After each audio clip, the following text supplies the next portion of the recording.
Hi guys, so I want to do a bit of a realization type of video. So something that I've learned in my journey manifesting is that it really needs to come from a place of love.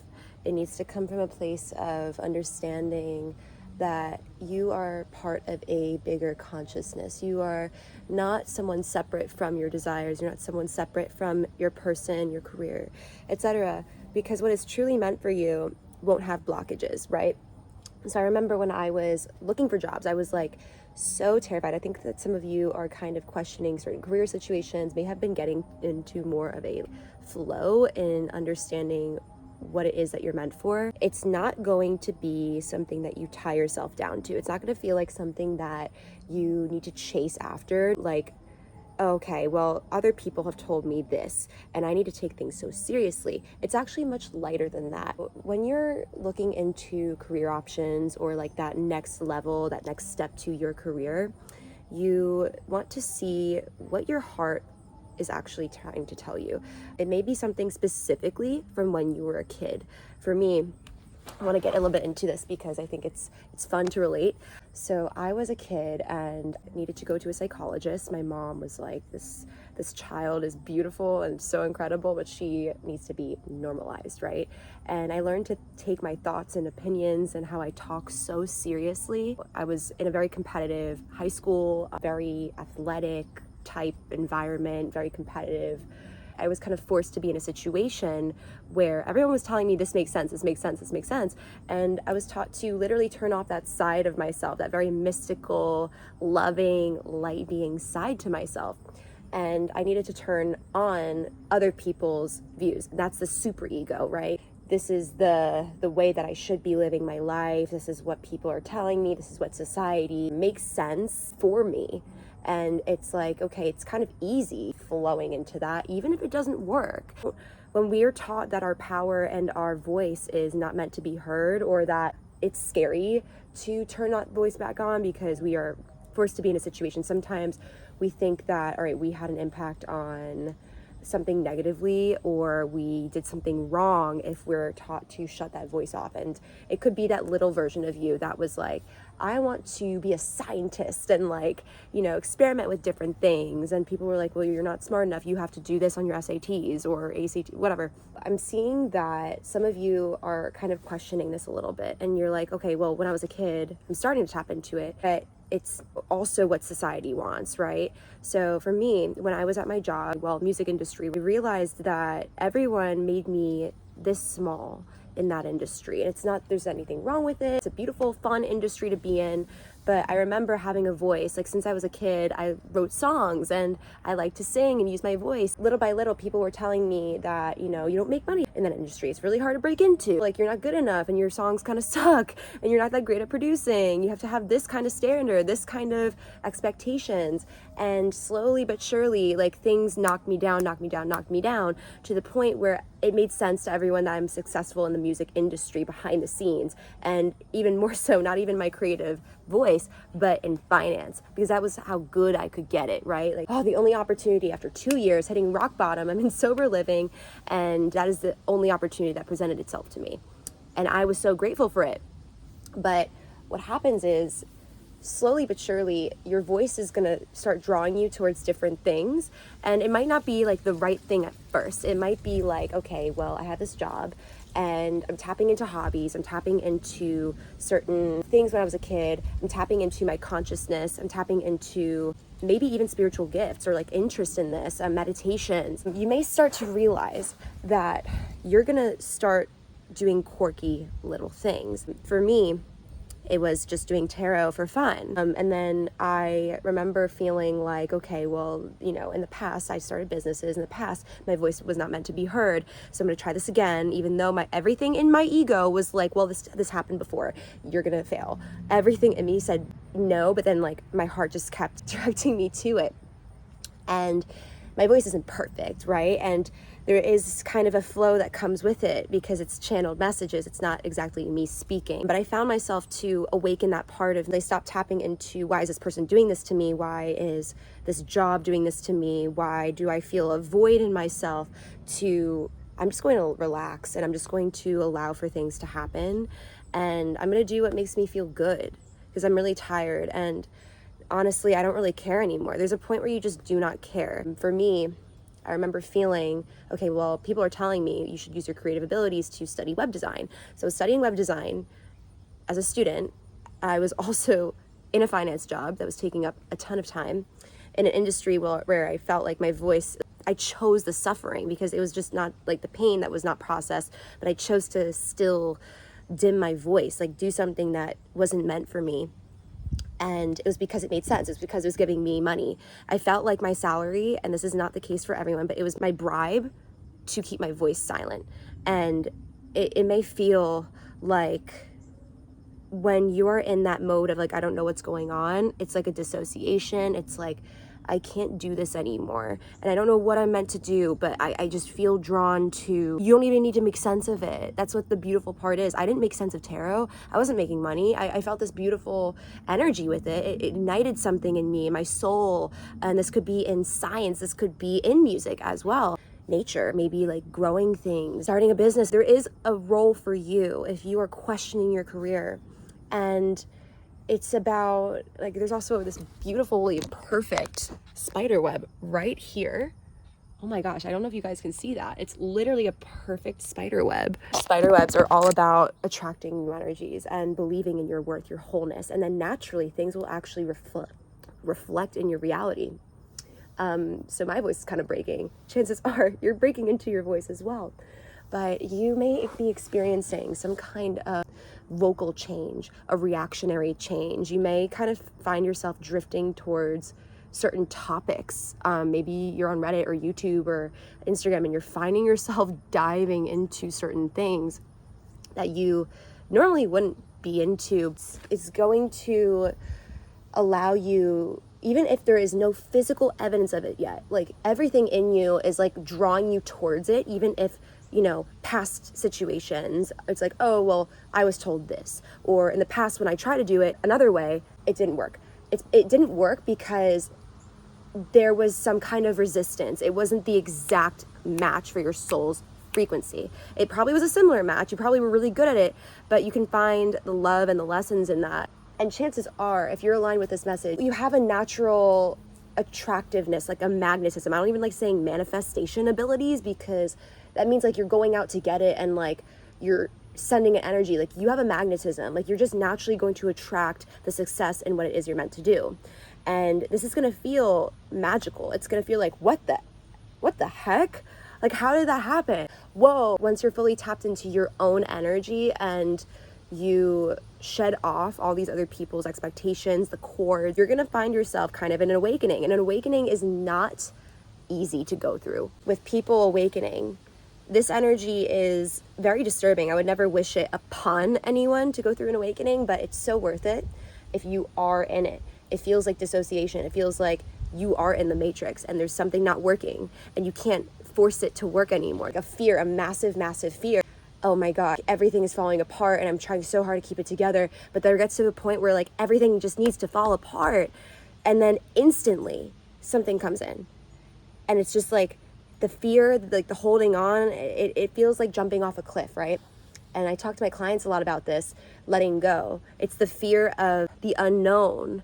And we always talk about it, but it's a different thing to feel it, right? We all feel it. We all have that. We are all part of that. And you are not alone. I remember I was cliff jumping and I was originally just totally fine. I was ready to cliff jump. People around me were like, oh my God, it's so scary. And then instantly I felt scared because other people were also feeling that energy. So your environment, the people around you do have an impact on you, right? For me, I was very in the flow state. I was just in love with the nature around me. And I didn't know why all of a sudden I was like, I gotta let go. I gotta jump. I gotta jump. The more I told myself that, the more of the voice in my head that I started talking. And then I have two voices in my head arguing with themselves. All I needed to do was detach myself from the voices. And instantly I just started feeling them fade away. And then I started being present for the nature around me, the beautiful view, the present moment. I felt connected to all the energy, even the space between me and the water. And I knew I was going to be safe. I knew I was going to be fine. But why do we feel that fear? It's because of that voice in our head the people around us, the people telling us, oh, you should do this, or this makes sense, or you're going to make money this way, or you're going to be happy this way. But if they are not in that state as well, then there's a level of distrust as well. It's like a level of not feeling safe in yourself. They're unsafe in themselves as well if they're telling you that. So choosing to believe in the boundaries of your own voice, choosing to believe in the boundaries of your unique soul's blueprint. You're in alignment with this because you have a unique soul blueprint, 1222 as I say this. And I'm a fan of angel numbers. I highly believe in angel numbers. You may even see angel numbers in this process. I felt very called to suddenly make this video because you most likely are attracting some kind of big change right now. And it's requiring you to let go of these patterns, the story that you tell yourself, believing so strongly in the new story that you don't even know what it looks like, but you believe in the feeling of it. You believe that you carry some kind of bodily energy attached to it because there's a version of you in the future that already has it, right? Time is a superfluid, and time is composed of all moments of now. There's a moment in the future that is a now moment. There's a moment in the past that is a now moment. But right now is where you have the power, because you remember the past, but you also remember the future. You remember the future through your desires and your fears. You remember the past, how you want to frame it. And I'm seeing that with a lot of people. They make the past mean the future. And we are a new moment every moment. We are a new self every moment. Interesting, as I say, new moment every moment. Yeah, it is a new moment. You get to choose what you believe. Because your inner world, like life is happening all around us, right? Life is happening everywhere, all the time, all at once. There's so many different things. We have millions and millions of thoughts a day. And we choose to select, I don't remember how many, but we have a few thoughts at each moment. We choose to narrate in our brains. We choose that voice. We choose to be the voice instead of just observing it. We're the observer. Whether you talk or think something, you're the observer. You're not the thought. If you try to differentiate between the two, like, okay, did I think the word I or did I say the word I? It doesn't matter because you're the observer. It's what you mean. It's what you make it. And I am. You can say I am overwhelmed, I'm scared, I am fearful. But then you're also telling yourself, I am my thoughts. No, you are love because you are created to be a creator. You're not a victim of the reality in front of you. The reality in front of you is simply the matrix. It is population control. It is a fear-based society for the most part. But you get to internalize what you choose to internalize. And that does have to do with your environment. That has to do with the people you listen to. It has to do with the news. It has to do with what you choose to engage in. So chances are, if you're watching the news 24/7, or you're listening to a specific kind of music, or you're comparing yourself to people online all the time, or saying, why don't I have, the matrix is made so that you don't believe that you're enough, that you're whole and complete. What if you believed you were whole and complete? What if you believed that you were abundant? How scary would that be if everyone thought that to dark forces controlling our society? It's a beautiful thing to believe you're whole and abundant, because that's who you are. You're granted this beautiful gift of life. You're meant to feel that. And when we feel that, it contradicts everything we're told. Years and years and years of calcified wisdom and false knowledge about the soul. And the ego is simply I am, right? The ego doesn't die. It doesn't have to be such a scary thing. The ego just shifts. We shift the ego. We choose the ego with our creative abilities, with our soul, right? The ego is just us in human form, like creating our conditions. And conditions are something that are temporary. Feelings, emotions, thoughts, these things are temporary. It's the attachment to them. It is choosing the same story. How can you make your life a moving prayer so that it can change? It's by, choosing to react to things differently, by meditating, by observing those voices, by not listening to the same sad music or comparing yourself to the same people or engaging in certain media that is not making you happy, that makes you feel like you have a lack of something. Ooh. Interesting, because I just got scared of my own shadow for a moment. You may be a little bit scared of your shadow. You may be scared that it's something that overtakes you. It's just, you are light, the shadow needs to exist. The shadow and the light are the duality, the yin-yang symbol. You probably hear about it all the time. Yin-yang, duality, polarity. It's the law of polarity. You may be scared of your shadow because you're light, but in fact, you're being shown your light through the shadow, right? Stars can't shine without the darkness. And you're seeing your light in such a way that you haven't taken a look in the mirror and seen that before. It's scary, it's new, it's an awakening. It's your voice, it's your soul, it's your internal immortal being coming out. It's a new level of consciousness that you haven't tapped into yet. And it's bigger and it's better and it's amazing. But it's also really scary because it forces you to see society, see the world around you, the people around you in an uncomfortable way, right? Like a hermit crab outgrowing its shell. It's going to feel really uncomfortable for the hermit crab without a shell after years of being in that shell, or however months, or I don't know how long they're in that shell, but they run in the darkness with their vulnerable skin to attack to a new shell, a bigger and better, beautiful shell that's meant for them. You're outgrowing a stage in your life. You're outgrowing that old shell. Chances are you're at the stage where you're about to run to the new shell, and you don't even know what that looks like yet. You don't even know, but you know it exists. But just taking that step out, knowing that you're actually protected by bigger forces, knowing that you actually have power in this, knowing that you're totally going to be fine. It's interesting because it's not even that. It's like being scared that, okay, what if there's bigger forces that I haven't seen yet? You fall asleep every night. You can do that. You can trust bigger forces because you always go into a different level of consciousness every night when you go to sleep. If you can sleep every night, you can do this too. You trust yourself in your dreams. You trust that you can go to sleep. You can trust that you're going to make it to the next shell level of your life. And I know that it feels vulnerable because, it's more of a conscious thing, but you're gonna have to trust your subconscious. You're gonna have to trust yourself and your body and your DNA, right? Like a caterpillar turning into a butterfly, for example. It's in its DNA. It is in its DNA to, go into this dark space, wrap a crazy small dark thing around it. The caterpillar is probably like, what the heck? I don't even know why I'm doing this. I'm in a dark space. I'm like liquefying my body and I don't know what's going on. But it surrenders. It surrenders because of the DNA inside of it. It doesn't know it's meant to be a butterfly.